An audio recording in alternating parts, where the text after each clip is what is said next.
بسم الله الرحمن الرحيم. الحمد لله الذي خلقنا ورزقنا وأنعمنا على نعم ظاهرا وباطنا. أفضل الصلاة وأزكى السلام على نبينا محمد صلى الله عليه وسلم وعلى آله وصحبه أجمعين وعلى من اتبع الهدى إلى يوم الدين. أما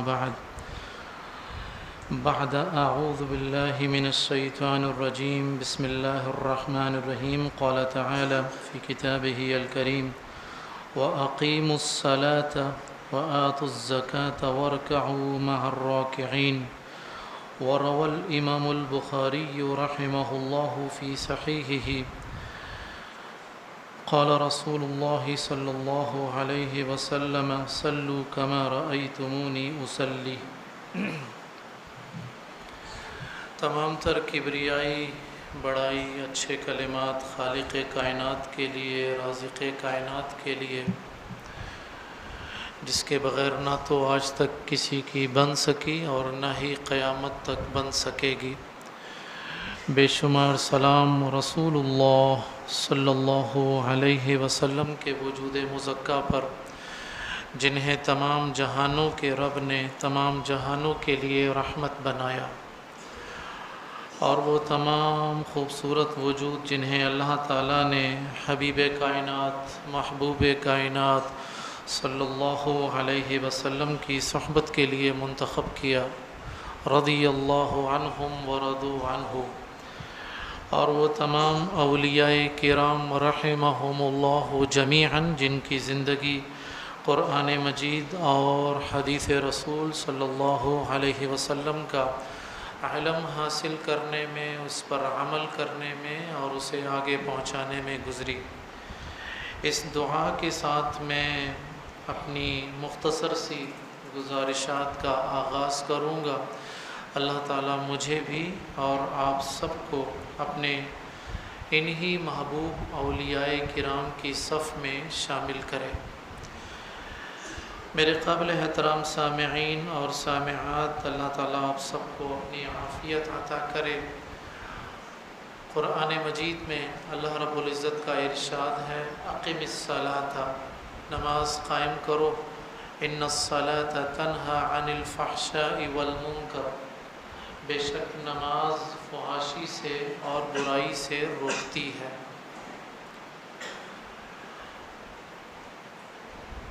لیکن جب میں اپنے ارد گرد کے ماحول میں دیکھتا ہوں، باہر کی دنیا میں دیکھتا ہوں، تو مجھے فحاشی بھی نظر آ رہی ہے اور بے حیائی بھی نظر آ رہی ہے، اور نمازیں بھی اسی کثرت کے ساتھ پڑھنے والوں کی تعداد نظر آ رہی ہے. ایک بات تو کنفرم ہے کہ اللہ کا کلام سچا ہے، اس میں جھوٹ نہیں ہو سکتا. اگر کچھ کمی، کوتاہی، نقص یا گڑبڑ ہے تو وہ ہماری نمازوں میں ہے. تو بس میں آپ لوگوں کے سامنے قرآن مجید کی یہ جو آیت ہے اقم الصلاۃ، لوگوں نماز قائم کرو، تو میں اس پر مختصر سی بات کروں گا کہ وہ کون سی نماز ہے جو مجھے اور آپ کو بے حیائی اور فحاشی اور برائیوں سے بچا سکتی ہے. اس لیے کہ میری اور آپ کی، بلکہ ہمارے معاشرے میں بہت سارے لوگوں کی ایک غلط فہمی بھی ہے کہ نماز کا مفہوم یہ لیا جاتا ہے کہ امام کے پیچھے اللہ اکبر سے لے کر السلام علیکم ورحمۃ اللہ تک یہ نماز ہے. اگر تو نماز کا یہی مفہوم ہے تو میرے قابل احترام سامعین، ایک بہت بڑی غلط فہمی اور مغالطہ ہے ہمارے پاس. رسول اللہ صلی اللہ علیہ وسلم کا یہ جو فرمان صحیح بخاری میں کتاب الاذان میں ہے، جو میں نے آپ لوگوں کے سامنے بیان کیا: صلو کما رأیتمونی اصلی، لوگوں نماز پڑھو جیسا کہ مجھے نماز پڑھتے ہوئے دیکھتے ہو. تو پھر ہمیں رسول اللہ صلی اللہ علیہ وسلم کی نماز دیکھنی ہوگی، نہ کہ ہم کسی اور نماز کی طرف جائیں. پھر ہمارے لیے ایک معیار جو ہوگا وہ نماز محمدی ہوگی جو کتب احادیث میں موجود ہے ہمارے پاس شروع سے لے کر آخر تک. تو میرے قابل احترام سامعین سمجھ لیجئے کہ نماز کے 3 مرحلے ہوتے ہیں. نماز کا سب سے پہلا مرحلہ بیفور نماز یعنی نماز سے پہلے کے کچھ آداب ہیں.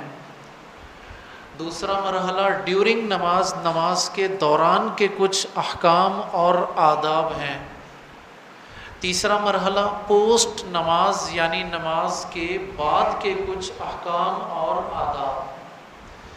جب تک ہم ان تینوں مراحل کو مکمل طور پر نہیں لیں گے اس وقت تک نماز قائم کرنے والی کیفیت میں ہم نہیں آ سکتے. نماز سے پہلے کے آداب کیا ہیں؟ آپ لوگوں نے عمومی طور پر سنا ہوگا اور ہم بھی یہی بات کرتے ہیں. ہم یہ ٹائم پوچھتے ہیں یار جماعت کب کھڑی ہو رہی ہے. نماز کا جب پوچھنا ہوتا ہے کیا پوچھتے ہیں ہم لوگ؟ جماعت کا ٹائم کیا ہے. ایسا ہی ہے، ہم میں سے 95% لوگ یہی پوچھتے ہیں. حالانکہ پوچھنا کیا چاہیے؟ اذان کب ہو رہی ہے. تو جو نماز ہمیں اللہ کے نبی نے سکھائی اس کا آغاز اذان سے ہو جاتا ہے، نہ کہ جماعت کھڑے ہونے کی ٹائمنگ سے. آپ ذرا دیکھیے کہ جب ہم اذان سنتے ہیں تو رسول اللہ صلی اللہ علیہ وسلم نے ہمیں کیا سکھایا؟ فَقُولُوا مِثْلَ مَا يَقُولُ الْمُؤَذِّنُ.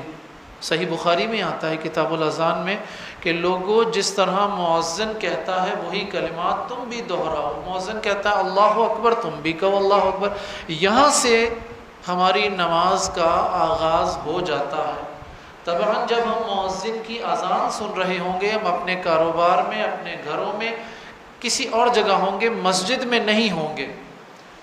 تو جب اذان ہمارے کانوں میں پڑتی ہے تو وہاں سے ہمارا سلسلہ جو ہے وہ شروع ہو جاتا ہے. اور وہ جو سنتے نا اذان میں حی علی الصلاح حی علی الفلاح، تو وہ کامیابی اور نجات کا آغاز کلمات اذان سے شروع ہو جاتا ہے. اذان کا جواب دیا، وضو کیا، اور وضو اس طرح کیا جائے جس طرح کے کرنے کا حق ہے. میں عموماً دیکھتا ہوں کہ وضو کرنے میں کتنی دیر لگتی ہے. کتنی دیر میں وضو کرتے ہیں؟ کتنی دیر میں وضو کرتے ہیں حضرت؟ ہارڈلی نہیں، منٹ کی بات تو زیادہ کر دیا آپ نے. ہم وضو کرتے ہیں ہارڈلی 30 سے 40 سیکنڈ میں. بہت تیزی سے وضو کر رہے ہوتے ہیں. لوگوں وضو کرنا عبادت ہے. یہ یاد رکھیے کہ مومن کی زندگی کے یہ سارے مراحل عبادت میں ہیں. تو وضو اس طرح کیجئے جیسا کہ کرنے کا حق ہے، اہتمام کے ساتھ، سکون کے ساتھ وضو کیجئے. پھر مسجد کی طرف چلیے. کتنی احادیث ہیں مسند احمد میں، مستدرک میں، کتب ستہ میں کہ مسلمان جب وضو کر کے مسجد کی طرف چلتا ہے تو ایک ایک قدم کے بدلے میں اس کو کیا کچھ ملتا ہے. کتنے اس کے گناہ معاف کیے جاتے ہیں، کتنے اس کے درجات میں اضافہ کیا جاتا ہے. بلکہ فجر کی، مغرب کی، عشاء کی نمازوں کے لیے تو بطور خاص بشارتیں موجود ہیں کہ رات کی تاریکی میں جو شخص وضو کر کے مسجد جاتا ہے تو یہ جانا اس کا قیامت کے دن اس کو نور ملے گا جس کی مدد سے وہ پل صراط کراس کر لے گا اپنا. پھر اس کے بعد مسجد پہنچے، اذان سنی، جواب دیا، وضو کیا، یہاں پہنچے. یہاں پہنچتے وقت گاڑی دروازے کی بائک پر، اپنی جو بائک ہے وہ دروازے پر مت لگائیے، لوگوں کا راستہ بلاک مت کیجیے. یہ بھی اسی کا ایک حصہ ہے. راستے بلاک کرنا اور بند کر دینا، اس پر بھی شدید وعید دی گئی ہے. مسجد میں آئیے، داخل ہوئیے، دایاں قدم اندر رکھیے، اللہم افتح لی ابواب رحمتک. اللہ یہاں تک آ گیا ہوں، تیرا تجھ پر ایمان مجھے یہاں تک لے آیا ہے، اللہ آگے کی توفیق عطا فرما، اپنی رحمت کے دروازے مجھ پر کھول دے. مسجد میں دایاں قدم سے اندر آئے، ٹائم ہے، 2 رکعت نماز پڑھی. جیسا کہ حدیث میں آتا ہے کہ لا یجلس احدکم حتی یصلی رکعتین، تم میں سے جب تک 2 رکعت نماز نہ پڑھ لے تحیۃ المسجد، اس وقت تک بیٹھے نہ، یہ بھی نماز کا حصہ ہے۔ اس کے بعد خدا کے لیے اپنے موبائل فونز نکال کر میسیجز اور یہ سارے کام مت شروع کر دیجئے، باتیں مت کیجئے، لطیفے مت سنائیں، بلکہ یہ قبولیت دعا کے قیمتی لمحات میں ہوتا ہے۔ ما بین الاذان والاقامت، اذان اور اقامت کے درمیان قبولیت دعا کے لمحات ہیں۔ یہ ساری کی ساری کیفیت کہاں سے تعلق رکھتی ہے؟ پری نماز، نماز سے پہلے۔ مجھے بتائیے کہ ہم لوگ تو اس کو روا روی میں سمجھ لیتے ہیں، اس کو اس انداز میں لیتے ہی نہیں ہیں۔ پھر آ جائیے نماز کی طرف۔ ڈیورنگ نماز رسول اللہ صلی اللہ علیہ وسلم کا فرمان ہے، انما جعل الامام لیؤتم بہ، لوگوں امام کو اس لیے مقرر کیا گیا کہ اس کی اتباع کی جائے۔ اب اذا رکع فرکعوا، جب وہ رکوع کر لے تو تم پھر رکوع کرو، وَإِذَا سَجَدَ فَاسْجُدُوا، جب وہ سجدہ کر لے تو پھر تم سجدہ کرو۔ امام سے آگے جانے کی اجازت نہیں ہے۔ یہ نماز کے دوران کے آداب۔ اچھا، اس سے پہلے ایک اور چیز آ جاتی ہے اہم ترین، وہ ہے صفیں درست کرنا۔ ہمیں صفیں درست کرنا نہیں آتی۔ صف ہمیشہ کہاں سے درست کی جاتی ہے؟ ہمیشہ ایڑیاں جو ہیں وہ ایک سیدھ میں رکھی جاتی ہیں۔ پاؤں تو سب کے چھوٹے بڑے ہوتے ہیں نا، کسی کا پاؤں لمبا، کسی کا موٹا، کسی کا چھوٹا، تو ایڑیاں ایک سیدھ میں رکھیں خود بخود، اور پاؤں اپنے اتنے کھولیں جتنے آپ کے کاندھوں کی چوڑائی ہے، خود بخود۔ اللہ کے رسول صلی اللہ علیہ وسلم کا جو فرمان ہے، الکتف بالکتف والقدم بالقدم، خود بخود اس پر عمل ہوتا جائے گا کہ کاندھے سے کاندھا اور پاؤں سے پاؤں۔ جب ہم اپنے ٹانگیں اپنے زیادہ کھولیں گے اپنے کاندھوں کی چوڑائی سے تو طبعاً پھر ہمارے کاندھے آپس میں نہیں ملیں گے۔ تو صف اتنی ضروری چیز ہے کہ اس کے لیے رسول اللہ صلی اللہ علیہ وسلم، پوری نماز میں سے یہ واحد چیز ہے جس کے بارے میں رسول اللہ صلی اللہ علیہ وسلم نے سب سے زیادہ تاکید کی ہے۔ تقریباً 18 کے قریب مختلف کلمات ملتے ہیں جس میں اللہ کے نبی نے کہا، لوگوں نمازیں صفیں درست کر لو، سیدھی کر لو، شیطان کے لیے خلا مت چھوڑو۔ یہ 18 کلمات ملتے ہیں ہمیں، اور نماز کی کسی کیفیت کے بارے میں اتنے کلمات نہیں ملتے، نہ قیام، نہ رکوع، نہ سجدہ، نہ تکبیر تحریمہ، نہ تشہد، نہ سلام میں، سوائے نماز میں صفوں کا درست کرنا۔ صفوں کو درست کیجئے، امام کے پیچھے نماز پڑھیے، جیسے وہ پڑھتا جائے اس کے پیچھے اس کی اتباع میں۔ یہاں پر سورۃ الفاتحہ جو ہے امام کے پیچھے وہ لازمی چیز ہے، اس کے بغیر نماز نہیں ہوتی۔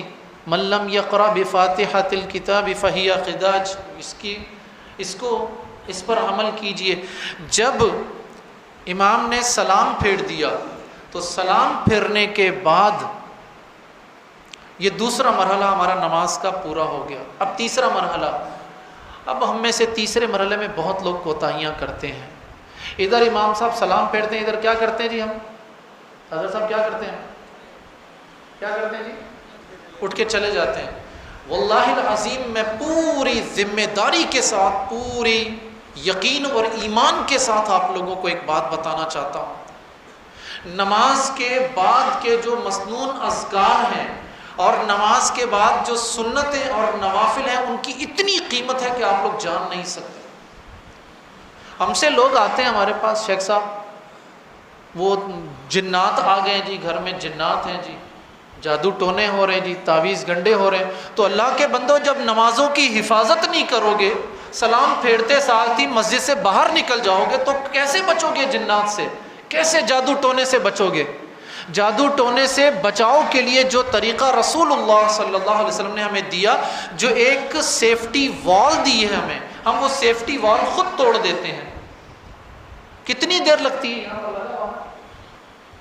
یہ کتنی دیر لگے گی؟ اس کو پڑھ کر دیکھ لیجئے ذرا، یہ مسنون اذکار میں نے کاؤنٹنگ کی ایک دفعہ، میکسیمم مجھے 6 منٹ لگے یہ سارا پڑھنے میں۔ کتنی دیر لگی؟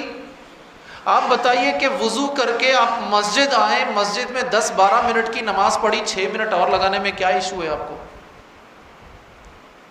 یہ سیکیور کرتے ہیں مسلمان کو جنات سے، جادو سے، ہر شر سے، ہر برائی سے۔ پھر نماز کی حفاظت کرتے ہیں، پھر اس کے بعد ہم سنتوں کی طرف سے لاپرواہی کرتے ہیں۔ ایک طرف یہ کیفیت ہے جی کہ وہ اتنی تاکید کرتے ہیں، ان کے نزدیک سنتیں اور نوافل فرض سے بھی بڑھ گئے ہیں، اور دوسری طرف سے ہم دیکھتے ہیں تو ہم سنت و نوافل کی پرواہ نہیں کرتے، ہم فرض نماز پڑھ کے نکل جاتے ہیں۔ اللہ کے بندو، رسول اللہ صلی اللہ علیہ وسلم کا فرمان ہے کہ فرض نماز میں جو کمی کوتاہی رہ جاتی ہے اس کو سنتوں اور نوافل سے پورا کیا جاتا ہے۔ اللہ کے نبی کا فرمان ہے، جس نے مجھے ضمانت دی کہ وہ 12 رکعات سنتیں ادا کرے، میں اس کو جنت میں گھر کی ضمانت دیتا ہوں۔ یہ ساری بشارتیں کس کے لیے ہیں؟ یہ نماز کے بعد کے معاملات ہیں، پوسٹ نماز۔ اللہ اکبر 33 مرتبہ سبحان اللہ 33 مرتبہ، اور جس جگہ نماز پڑھیے اسی جگہ بیٹھ کر پڑھیے۔ بندہ جب تک اس جگہ پر ہوتا ہے حالت نماز میں ہوتا ہے، اس کو اجر مل رہا ہوتا ہے۔ ہم نماز پڑھ کر یہ جا اور وہ جا، جمعے کی نماز میں آدھی مسجد ہماری خالی ہو جاتی ہے، کون بتائے گا لوگوں کو؟ پھر ہم کہتے ہیں کہ جی نماز ہماری برائیوں سے نہیں روکتی۔ کیسے روکے گی؟ ہم نے نماز کو بھی ایک سمرائز کر دیا، نماز کا بھی خلاصہ نکال کے لے آئے ہیں۔ نہ نماز کے پہلے کے آداب، نہ نماز کے بعد کے آداب، ہم نے صرف نماز کے درمیان کو پکڑا ہوا ہے، اور ہم کہتے ہیں جی کہ یہ ہماری نماز ہے۔ پھر اور زیادہ لے لیجئے تو نماز کے لیے ہم نے ایک اور جو غلط رویہ اختیار کیا ہوا ہے۔ میں واللہ کبھی کبھی بڑا افسوس کرتا ہوں اس بات پر، بڑی تکلیف ہوتی ہے۔ مجھے 24-25 سال ہو گئے جمعہ پڑھاتے ہوئے، دروس دیتے ہوئے۔ 2 یا 3 نوجوان مجھے ایسے ملے جن کے سوالات نے مجھے رلایا تھا۔ ناظم آباد میں ایک مسجد ہے ماں عائشہ، پتہ نہیں ایسا ہی نام ہے آپ صاحب، چلے گئے آپ صاحب ہمارے اٹھ کر۔ ایک نوجوان جمعے کی نماز کے بعد میرے پاس آیا، کہنے لگا شیخ صاحب میری نمازوں میں خشوع نہیں ہے، میری نمازوں میں ادھر ادھر کے خیالات بھاگتے رہتے، مجھے بتائیے کہ میں اپنی نمازوں میں خشوع کیسے لے کر آؤں۔ لوگ ہم سے سوال پوچھتے ہیں کہ فلاں کے پیچھے نماز ہو جاتی ہے؟ شیخ فلاں کے پیچھے نماز ہو جائے گی؟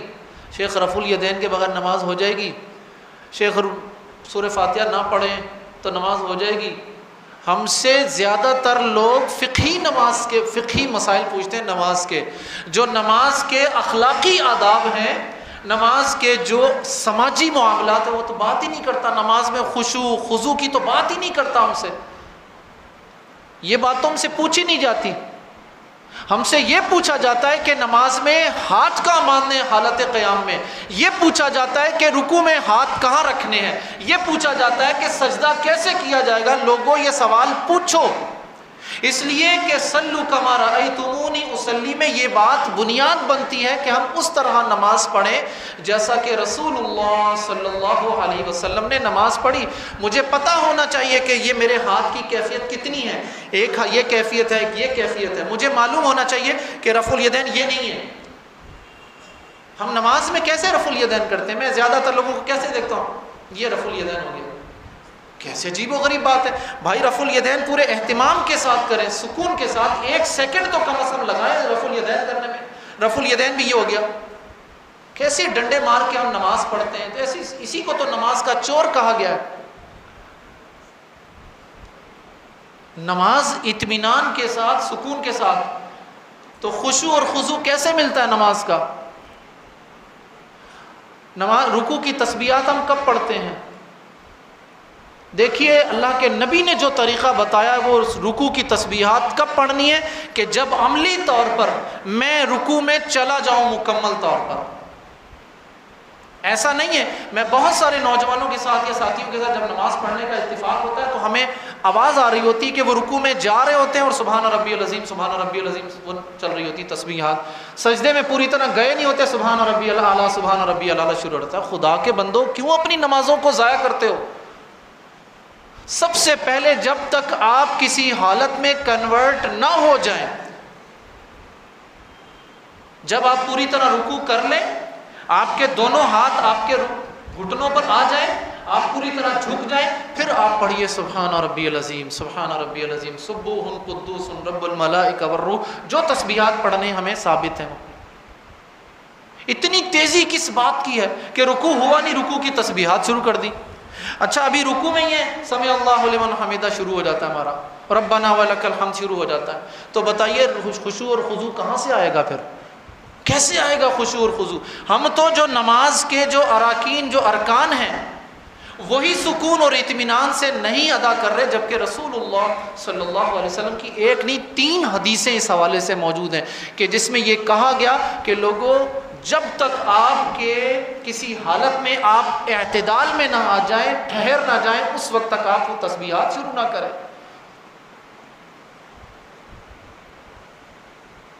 پھر آئیے ایک اور چیز دیکھ لیتے ہیں۔ ابھی میں نے بات کی، ہم سے زیادہ تر لوگ کیا پوچھتے ہیں؟ نماز کے فقہی مسائل پوچھتے ہیں۔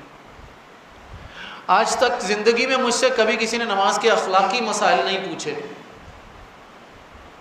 کوئی بات ہی نہیں کرتا۔ بھائی نماز اتنی اہم ہے، اگر نماز ایک مکمل نظام ہے، اگر صحابہ کرام رضوان اللہ علیہم اجمعین سے ہمیں یہ ملتا ہے کہ جب کوئی شخص مسجد سے غائب ہوتا تھا تو معلوم ہوا یا تو وہ فوت ہو چکا یا اتنا بیمار ہے کہ مسجد تک نہیں آ سکتا، تو اس کا مطلب ہے کہ نماز کے سماجی فوائد بھی ہیں، اخلاقی فوائد بھی ہیں، سب کچھ موجود ہے۔ کتنی بڑی کرتے ہیں ہم، کیا غلطیاں کوتاہیاں کرتے ہیں۔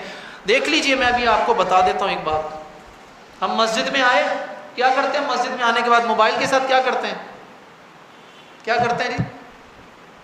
سب سے پہلے موبائل کو کیا کرتے ہیں؟ سائلنٹ موڈ پہ کرتے ہیں۔ پھر وہاں ٹوپی پڑی ہوگی، ٹوپی نکال کے ٹوپی سر پہ رکھتے ہیں۔ تیسری چیز کیا کرتے ہیں؟ پوائنٹ فولڈ کر لیں گے یا شلوار ٹخنوں سے کر لیں گے، ایسا ہی ہے۔ پھر جیسے مسجد سے باہر جاتے ہیں کیا ہوتا ہے؟ کیا کرتے ہیں مسجد سے باہر جا کر؟ ٹوپی ہماری اتر جاتی ہے، شلوار دوبارہ نیچے چلی آتی ہے، موبائل ہمارا دوبارہ آ جاتا ہے، گویا کہ ہم صرف 20 منٹ کے مسلمان تھے۔ اللہ کے بندوں کہ اللہ نے ہمیں 20 منٹ کی عبادت کے لیے پیدا کیا، یعنی دوسرے لفظوں میں ہم صرف مسجد کے اندر سدھر کے رہیں گے، مسجد سے باہر ہمیں کھلی آزادی ہے، جو چاہے کرتے رہیں ہم۔ قرآن میں تو کہا گیا وَمَا خَلَقْتُ الْجِنَّ وَالْإِنسَ إِلَّا لِيَعْبُدُونَ، لوگوں میں نے انسانوں کو اور جنوں کو اپنی عبادت کے لیے پیدا کیا۔ تو یہ کون سی عبادت ہے؟ مسجد سے باہر جب جاتے ہیں تو کون سی دعا پڑھتے ہیں؟ اللہم انی اسألک من فضلک، اللہ بس تیری جتنی رحمت لینی تھی لے لی، اب باہر جا رہا ہوں، اللہ باہر بھی تیری رحمت کی ضرورت ہے۔ یعنی ہم نے اپنی زندگی کو ڈیفرنٹ فیزز میں تقسیم کیا ہوا ہے۔ کہا جی کہ this phase related to our مسجد لائف، بھائی یہ ہماری زندگی کا حصہ مسجد کے ساتھ خاص ہے، یہ ہمارا الگ، ہم نے زندگی کو بانٹا ہوا ہے۔ رسول اللہ صلی اللہ علیہ وسلم کی زندگی حصوں میں نہیں بٹی ہوئی تھی۔ اللہ کے نبی جتنے خوبصورت مسجد کے اندر تھے اتنے ہی خوبصورت مسجد سے باہر تھے، اتنے ہی خوبصورت میدان جنگ میں ہوتے تھے، اتنے ہی خوبصورت بازار میں تھے، اتنے ہی خوبصورت سفر میں ہوتے تھے، اتنے ہی خوبصورت دعوتوں میں ہوتے تھے، اتنے ہی خوبصورت ہر جگہ پر ہوتے تھے۔ گھر کی زندگی دیکھ لیں تو ہماری بالکل ہی ٹوٹلی مسجد کے بالکل اگینسٹ آ جاتی ہے۔ پھر بتائیے ہماری نمازیں ہمیں کیسے روکے برائیوں سے؟ میں ایک جگہ جمعہ پڑھاتا ہوں بٹائی آباد میں، ایک دفعہ میں نے بات کر دی اسی طرح، تو کچھ لوگ آتے تھے جو کہ غیر اہل حدیث تھے، انہوں نے آنا چھوڑ دیا جی، وہ 7-8 کے قریب ایک گروپ آتا تھا، انہوں نے آنا چھوڑ دیا۔ میں نے پوچھا نا مسجد میں، بھائی وہ جو 7-8 ساتھی آتے تھے وہ کیوں نہیں آ رہے؟ پتہ نہیں شیخ صاحب کہاں چلے گئے۔ اچھا کوئی مہینے 2-3 مہینے بعد میں واپس جا رہا تھا جمعہ پڑھا کر، ان میں سے مجھے 2 مل گئے، کہیں سے نماز پڑھ کر آ رہے ہوں گے، تو میں نے گاڑی روکی، میں نے ان سے پوچھا، میں نے کہا السلام علیکم۔ وعلیکم السلام، شیخ صاحب کیسے ہیں آپ؟ خیریت سے؟ میں نے کہا آپ لوگوں نے آنا چھوڑ دیا ہمارے پاس۔ چپ۔ میں نے کہا بھائی کیا وجہ بنی؟ کوئی غلطی کوئی کوتاہی ہوئی ہے مجھ سے، کوئی میں نے ایسی بات کر دی تلخ جو آپ کو ہضم نہیں ہوئی؟ تو میں نے کہا میں اس کی معذرت کرتا ہوں۔ کہنے نہیں شیخ صاحب آپ سے نہیں ہوئی، آپ کی مسجد کے نمازی بہت متشدد ہیں جی۔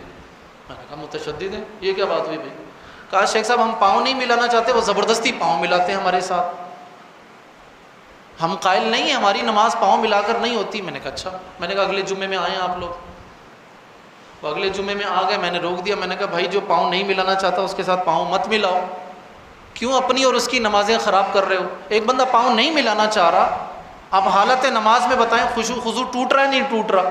بھائی آپ کو تکلیف ہے کہ وہ پاؤں نہیں ملا رہا، دکھ ہے کہ وہ حدیث پر عمل نہیں کر رہا، نماز کے بعد اس کو پکڑو، لے جاؤ، چائے پلاؤ، کھانا کھلاؤ، اس کے سامنے حدیثیں رکھو کہ میرے بھائی اللہ کے نبی کے تو یہ فرمان ہے، اللہ کے نبی تو نماز پڑھنے سے پہلے صفوں کو اس طرح درست کیا کرتے تھے، آپ بھی اپنی نمازوں کو خوبصورت کریں۔ اس کو سمجھانا بجھانا آپ کا کام ہے، زبردستی کرنا آپ کا کام نہیں ہے۔ تو میرے بھائیوں، نماز کے اخلاقی پہلو بھی ہیں۔ مثال کے طور پر جمعے کی نماز کے لیے ہمیں کیا کہا گیا کہ بھائی جب آپ لیٹ آئیں تو صفیں پھیلانگتے ہوئے آگے مت آئیے، یہ حدیث ملتی ہے ہمیں۔ یہ نماز کے اخلاقی پہلو کی طرف بات کی جا رہی ہے۔ بھائی تم میں سے جس نے لہسن ادرک پیاز کھایا ہو وہ مسجد کی طرف مت آئے کیونکہ نمازیوں کو تکلیف ہوتی۔ یہ نماز کا اخلاقی پہلو ہے۔ یہ سماجی پہلو میں نے ابھی آپ کے سامنے معاشرتی پہلو بات کی۔ کوئی نمازی مستقل نماز میں آ رہا ہے، یکدم نہیں آتا، آپ کو فکر کرنی چاہیے کہ کیوں نہیں آ رہا، فلاں بھائی تو آتا تھا۔ صحابہ کرام رضوان اللہ علیہم اجمعین کہتے تھے کہ جب ہم میں سے کوئی شخص نماز کے لیے نہیں آتا تھا تو ہم سمجھ جاتے تھے یا تو وہ فوت ہو چکا یا شدید بیمار ہے۔ یہ نماز کے سماجی فوائد ہیں۔ نماز ہمیں جوڑتی ہے۔ آج ہماری نمازیں جو ہیں اتنی مختصر نمازیں ہیں کہ ہمیں ایک مسجد میں نماز پڑھتے ہوئے سال گزر جاتے ہیں، ہمیں نمازیوں کو ایک دوسرے کا تعارف نہیں ہوتا پوری طرح، ہمیں معلوم نہیں ہوتا کون کیا ہے کیا نہیں ہے۔ ایسے کیسے ہو جاتا ہے؟ ایک مسجد میں نماز پڑھنے والے دکھ سکھ کے ساتھی ہوتے ہیں، ایک دوسرے کے احوال کا ان کو پتہ ہوتا ہے کہ کس کے ساتھ کیا بیت رہی ہے، کیا ہو رہا ہے۔ ہماری نمازیں تو ہمیں یہ نہیں بتا رہی۔ جب ہم ادھوری نمازیں پڑھیں گے، نامکمل نمازیں پڑھیں گے تو میرے بھائیوں پھر تو یہ ہوگا نا ہمارے ساتھ۔ تو میرے بھائیوں، نماز کے حوالے سے وہ رویہ لیجئے جو رسول اللہ صلی اللہ علیہ وسلم لیتے تھے۔ نماز کا آخری ایک سماجی پہلو میں آپ کے سامنے ذکر کر دوں، میں نے ابھی جزوی طور پہ بات کی ہے۔ یہ جو مسجد ہوتی ہے نا، اس کی ذمہ داری صرف اور صرف مسجد انتظامیہ پر نہیں ہوتی۔ ہم نے سمجھا ہوا ہے کہ یہ مسجد کس کی ذمہ داری ہے جی؟ صرف مسجد انتظامیہ کی ذمہ داری ہے۔ واللہ العظیم رب کعبہ کی قسم کھا کر بتا رہا ہوں کہ آپ میں سے جو اس مسجد میں نماز پڑھتا ہے اس کا حق ہے اس مسجد پر، اور مسجد کا اس پر حق ہے۔ مجھے بتائیے آپ میں سے کتنے لوگ آتے ہیں مسجد کی صفائی کے لیے اہتمام کے ساتھ؟ ہفتے میں 10 دن میں او جلا مسجد کی صفائی کرتے ہیں۔ کتنے لوگ آتے ہیں؟ وضو خانہ صاف کریں، بیت الخلاء صاف کریں، کتنے لوگ آتے ہیں آپ میں سے؟ کیا میرے اور آپ کے سامنے اللہ کا وہ فرمان نہیں ہے؟ وَعَهِدْنَا إِلَىٰ إِبْرَاهِيمَ وَإِسْمَاعِيلَ أَن طَهِّرَا بَيْتِيَ لِلطَّائِفِينَ وَالْعَاكِفِينَ وَالرُّكَّعِ السُّجُودِ۔ اللہ نے ابو الانبیاء کو، ابو الموحدین سیدنا ابراہیم جو کہ امام الانبیاء ہیں، ان کی ڈیوٹی لگائی تھی کہ بیٹے سمیت جاؤ اور مسجد کی صفائی کرو۔ بتائیے ہم میں سے کتنے لوگ مسجد صفائی کرتے ہیں؟ ہم نے تو مسجد کا خادم جو مؤذن ہے اس کو سمجھا بھائی وہ ہمارا ملازم ہے، جبکہ وہ حقیقت میں ہمارا محسن ہوتا ہے۔ وہ ملازم نہیں ہے، ہمارا محسن ہے۔ مقررہ اوقات میں ہمیں نماز کی طرف بلاتا ہے۔ پھر ہم کہتے ہیں کہ ہماری اولادیں جو ہیں وہ نمازیں نہیں پڑھتی۔ تو آپ جب مسجد ان کو لے کر نہیں آئیں گے، مسجد کو ایز اے کمیونٹی سینٹر ان کو انٹروڈیوس نہیں کروائیں گے تو بھائی پھر کیسے ہوگا سب کچھ؟ کیا ہم کرتے ہیں؟ ہم اپنے بچوں کو نہیں لے کر، ابھی بھی مجھے بچے نظر نہیں آ رہے اس مسجد میں، یقین کریں مجھے اکا دکا بچے نظر آ رہے ہیں۔ آپ میں سے جتنے لوگ بیٹھے اپنے بچوں کو لے کر آئے، کیوں نہیں لے کر آئے بچوں کو؟ کیا ہوگا؟ زیادہ سے زیادہ سو جائیں گے بچے۔ اس ایج میں 6 سال، یہ جو 7 سال کی ایج جس کے بارے میں اللہ کے نبی کا فرمان ہے نا کہ 7 سال کی عمر میں اس کو حکم دو، 10 سال کی عمر میں اس کو مارو، تو بھائی یہ 3 سال کا ٹائم کیوں دیا گیا ہے؟ اس 3 سالوں میں آپ انگلی پکڑیں، 3 سالوں سے پہلے اس کو مسجد کے ساتھ جوڑیں۔ جب 3-4 سال کی ایج میں بچہ پیدل چلنا شروع کر دیتا ہے، اس کو انگلی پکڑو، آؤ بیٹا چلو۔ ہمارے پاس تو یہ معاملہ ہے کہ ہم لاتے ہیں اور پیچھے چھوڑ دیتے، پیچھے شوروغل کرتے رہتے ہیں، نتیجتاً ان کو لانا ہی چھوڑ دیتے ہیں۔ جب آپ ان کو 4 سال کی ایج سے 7 سال تک مسجد لائیں گے، مسجد کے ماحول کے ساتھ روشناس کروائیں گے تو وہ نماز کی طرف آئیں گے نا۔ تو زیادتی تو ہم خود کر رہے ہیں. ہم خود اپنے بچوں کو یہ پیغام دے رہے ہوتے ہیں کہ نماز کا کیا مقام اور مرتبہ ہے ہماری زندگی میں. بھائی مسجد کمیونٹی سینٹر ہے، آئیے مسجد کی صفائی کا اہتمام کریں. دیکھیں ذرا، میں ابھی زیادہ لمبی بات کروں شیخ حسن نے مجھے ڈانٹنا شروع کر دینا، مطلب ہے مجھے پنکھے نظر آ جائیں گے، ابھی کونے قدرے نظر آ جائیں گے، میں وہ باتیں شروع کر دوں گا. یہ مؤذن کا کام ہے، یہ شیخ حسن سلفی صاحب کا کام ہے، یہ امام کا کام ہے. واللہ اتنی فضیلت والا کام ہے. مسجد نبوی کی صفائی کرتی تھی ایک سیاہ فام خاتون، وہ فوت ہو گئی، اس کو راتوں رات صحابہ نے دفنا دیا تھا. اللہ کے نبی کو جب وہ خاتون نظر نہیں آئی تو آپ نے پوچھا وہ عورت کہاں گئی؟ کہا وہ تو اللہ کے نبی فوت ہو گئی، ہم نے تو آپ کو اس لیے نہیں بتایا کہ آپ تنگ ہوں گے، پریشان ہوں گے. یقین کیجئے اللہ کے نبی صلی اللہ علیہ وسلم اتنے اہتمام سے کبھی کسی کی قبر پر جا کر نماز جنازہ نہیں پڑھی جتنی اس خاتون کے لیے جا کے آپ نے دعائیں کی وہاں جا کر. کیوں؟ کہ وہ خاتون مسجد کی صفائی کرتی تھی.